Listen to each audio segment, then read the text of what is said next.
Vamos a explicar con un álbum fotográfico cómo podemos narrar con el lenguaje audiovisual. Para comenzar a realizar un audiovisual, vamos a introducir a nuestros observadores describiendo el contexto de los hechos. Podemos mostrar el contexto de la acción donde se van a dar los hechos con grandes planos generales.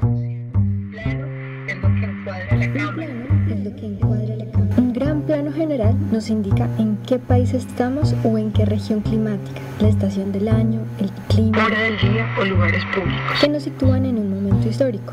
Luego podemos usar planos generales que nos muestren interiores o exteriores, el espacio cercano en el que se van a desarrollar los hechos, dando detalles sobre el contexto de los personajes. Al acercarnos más en un plano entero, podemos narrar la edad de los personajes, quiénes son, qué altura tienen. Por su vestido, color de piel y el estilo de sus accesorios, vamos a conocer un tipo de personaje. En un plano americano podemos narrar acciones, ya que al cortar el personaje a la rodilla, le damos un dinamismo que le permite estar en movimiento dentro de lo que encuadramos con la cámara, ya que puede desplazarse de derecha a izquierda y seguiremos mostrando algunos detalles. Ya en el plano medio enfatizamos sobre algo en movimiento. Comenzamos a narrar con la cintura, las manos, los hombros, el cabello. Y al acercarnos aún más con el primer plano, podemos hablar cara a cara con el personaje. Sus gestos, las sensaciones de su cara. La imagen del primer plano narra la subjetividad del personaje, quien nos expresará sus tristezas, sus esperanzas, sus miedos. Casi nunca nos acercamos tanto al otro. Así que en formato cinematográfico, o sea, imaginémonos en una pantalla así grandísima. Con el primer plano podremos conmover con su cercanía, sentir sus frustraciones, necesidades, expresar su liderazgo, su furia, su pasión.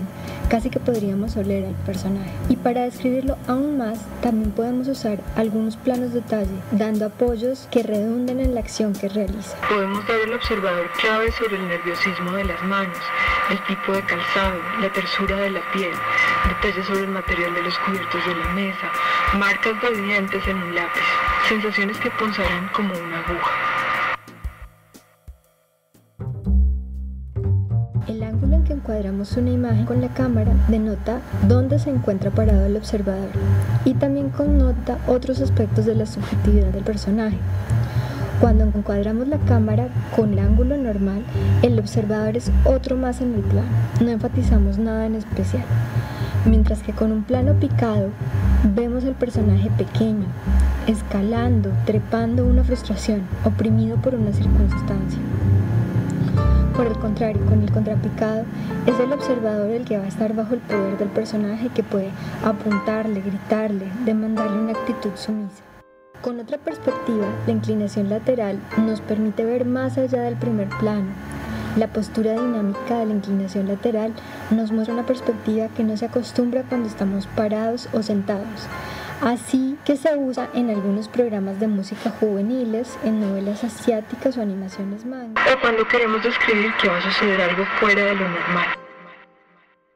Al componer, podemos jugar con la distancia de los elementos que encuadra la cámara en el espacio. Primero debemos dejar suficiente aire en la imagen para poder describir dónde nos encontramos. El aire dentro de la composición también nos permite describir no solo el paisaje, sino también un estado de ánimo tranquilo, elegante, sin ruido visual, suave y sin preocupación.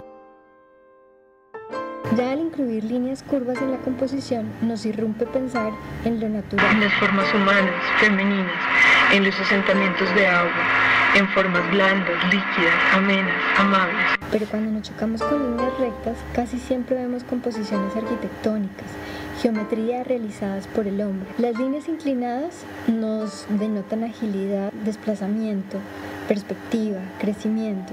Las líneas horizontales nos llevan a paisajes estandarizados, elementos que van a continuar o persistir en el tiempo.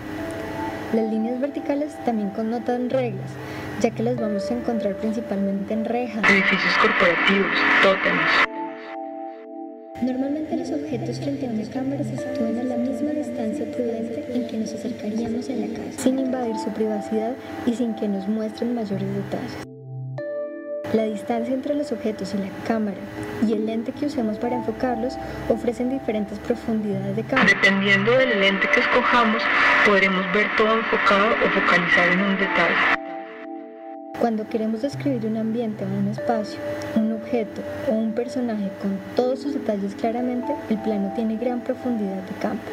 Por el contrario, cuando queremos focalizar la atención sobre algo, usamos poca profundidad de campo, desenfocando objetos cercanos o lejanos. Este efecto visual nos permite narrar con una poética distinta a como verían los ojos humanos, las texturas y los colores de los objetos que se pierden desenfocados a una distancia específica. Lo que denota un momento minucioso y sensible. Este efecto también lo podemos lograr dándole mayor apertura al diafragma.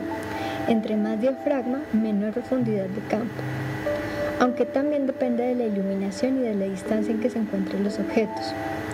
Así que podemos tener objetos muy lejanos que podemos enfocar con un teleobjetivo, o objetos cercanos y captar sus pequeños detalles si nos acercamos con un lente macro y mucha delicadeza.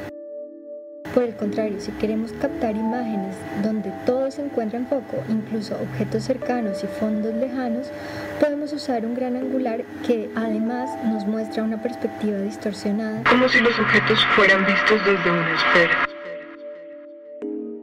Ahora sí, conociendo estas nociones básicas sobre lo audiovisual, tomemos una cámara y juguemos con sus posibilidades. Ejercitemos este lenguaje que todos usamos, leemos y consumimos cotidianamente.